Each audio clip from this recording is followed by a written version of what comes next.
is the BS. So as we get into Sunday, as we just go down quarterback, running back, receiver, tight end, where are we at with quarterback? A lot of low-scoring games, at least according to Vegas. Not a lot of high-flying games this week.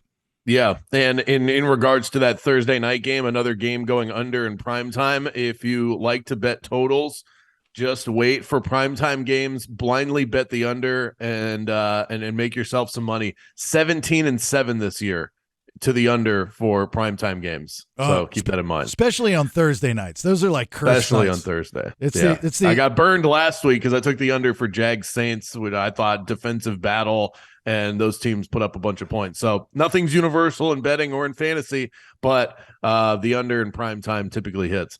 At quarterback, I have if you're going the daily fantasy route, an expensive option and a cheap option for this week, and also someone to keep an eye on.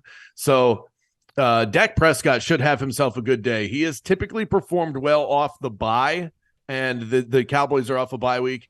The St. Louis Rams, the LA Rams are, they pack a punch up front with Aaron Donald. They do struggle in the secondary, so CeeDee Lamb should be able to get loose. I like Dak to have a big game in this one, assuming that Donald doesn't eat him for lunch. And then Sam Darnold is someone I want to keep my eye on as well, filling in for Brock Purdy this weekend. I don't think it's much of a downgrade. Honestly, you can make a case it's an upgrade. We'll find out on Sunday, but he should be able to put up some points because Brock Purdy had become a startable fantasy option. So why not Sam Darnold? And if you're playing daily fantasy, he's dirt cheap. And I would keep my eye on Kyler Murray. He's off the injury report for the first time this year. Now, they haven't said that he's going to play. So don't misconstrue what I'm saying. But if he does, the Ravens are tough defensively, but Kyler Murray is a load to deal with, and he's going to be excited to get back out there. So those are three guys I've got my eye on. Brock Purdy did practice in a limited fashion yesterday, so he would have to, because they're coming off that short week, he would have to clear it by, Saturday, I guess? That's tomorrow? Yeah, I don't think it's going to happen. So there was a similar timeline last year that reporters have followed with Kenny Pickett, and he was forced to miss a game for that same reason. These NFL teams, the league itself, so careful when it comes to concussions. Purdy got rocked, and it wasn't even reported right away. So this is a situation where I highly doubt he plays. But, yeah, definitely want to keep your eye on that. That Sunday night game with the Bears and the Chargers, I don't know the status on Justin Fields, but whoever that dude is that played last week. Tyson Bagent. I'm in. So in this game, with a 46.5 total, according to Vegas, that guy, he didn't look like that was his first game. I mean, that guy came out there, he was pretty damn good. So I like taking that guy because he's going to be cheap, and then just pair him up with DJ Moore. I like that pairing this week. Did you happen to hear what Tyson Bagent after the game, after that win, what he was asked, if this didn't work out for you and you didn't end up on an NFL team, because he was an undrafted player. There's no guarantee he was going to end up anywhere. What would you be doing? And he said, I would have taken a teaching job, and I would have gotten really into CrossFit. So I'd say his life is trending in the right direction. He's like that Ricky Williams conversation we just had. He wants to be a messenger. Screw all that money. I want to be a messenger in life. Yeah, there's nothing wrong with that. Nothing wrong with definitely, that. Definitely, you leave some dollars on the table. All right, running back. Where are we at, Brandon? All right, let's look the way of I'm liking the Ravens this week across the board. So there's going to be a theme there. Gus Edwards has really taken off. He had his best game of the week last week. No reason he can't build off of that going up against a much softer defense in the Arizona Cardinals. Also, Kareem Hunt with Jerome Ford potentially on the shelf this weekend. I like what I'm seeing there. He's really good in terms of the receiving game. That's always been where his bread is buttered. And PJ Walker at quarterback, that guy only knows how to dump the ball off the running back. So Kareem Hunt should have himself a nice day. And then Ramondre Stevenson going up against the Miami Dolphins. Dolphins run defense is suspect at best. Stevenson's been catching a lot of passes the last 2 weeks. Quietly, the New England Patriots seem like they have some sort of rhythm offensively, and it all starts with Stevenson. The Dameon Pierce play this week is supposed to be a hot pick for the Houston Texans. They're in Carolina to play the Panthers. The problem is, and I've got him on my big league, and I haven't played him since week 1 because he hasn't done much. He hasn't done anything. I mean, with C.J. Stroud being able to throw the ball and them actually have a quarterback, he's kind of not even a part of the offense anymore. Then they throw Singletary in the mix. Like, dude, what are you doing? This guy was a beast last year. You're screwing people like me over because I'd like to start him, especially this week, but I just can't do it, even though he's a hot pick. Yeah, if you've got better options, I'm looking away from Dameon Pierce. I hate to see him get outworked by Devin Singletary. I've been trashing on that guy since he got drafted. I don't think Singletary's all that talented. It's such a limited upside player. So if he's out playing Dameon Pierce, then we've got problems. And Dameon Pierce doesn't catch passes, so you're not going to get bailed out there.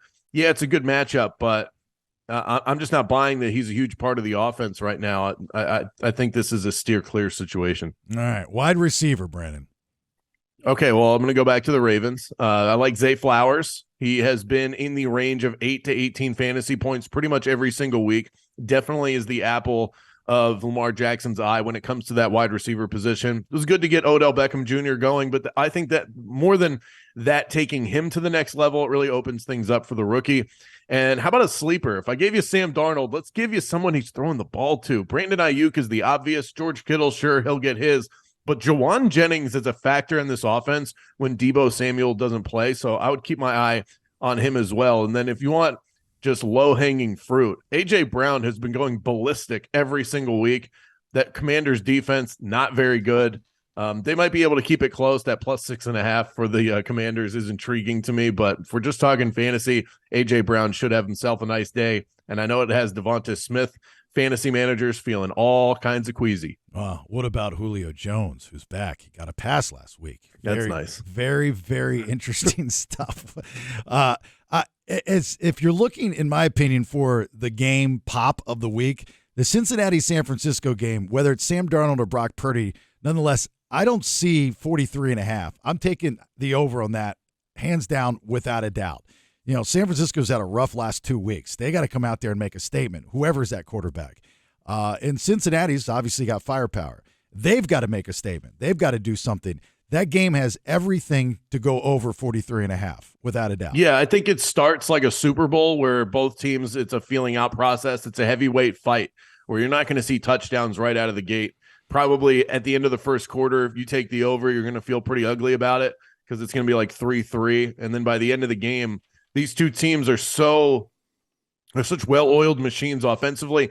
The Bengals really got going before the bye. The fact that they get a break, they're feeling themselves. Joe Burrow should be at his peak form. And then the 49ers are one of the toughest outs in their home building. So this should be back and forth, but I would wait until the second half to wait for that explosion. So if you don't see anything right out of the gate, don't freak out. And my darling this year, what a great pickup off the waiver wire is Rice.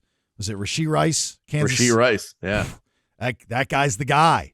He's a beast, and he's becoming – he's getting just as many targets as Travis Kelce with the Chiefs. Mahomes likes him. And they play Denver. And they, supposedly the line there is 47, so they're supposed to be putting up some points there. All right, quickly, tight end, Brandon. Let's go a little sneaky here. Trey McBride is now the starting tight end for the Arizona Cardinals. Zach Ertz is on IR.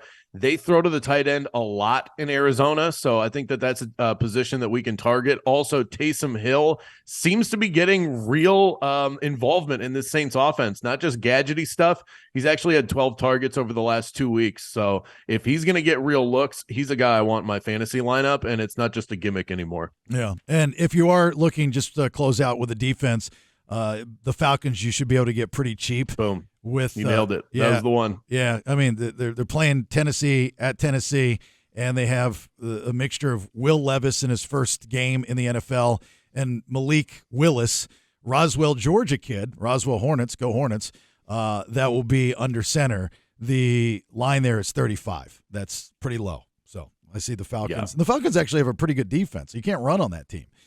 So it'll be an interesting matchup. Those teams match up well with each other, but anytime you go with the platoon quarterback situation in the NFL, that's very mid-level college vibes. Right. So I would definitely lean towards the Falcons this weekend. On 98 Rock.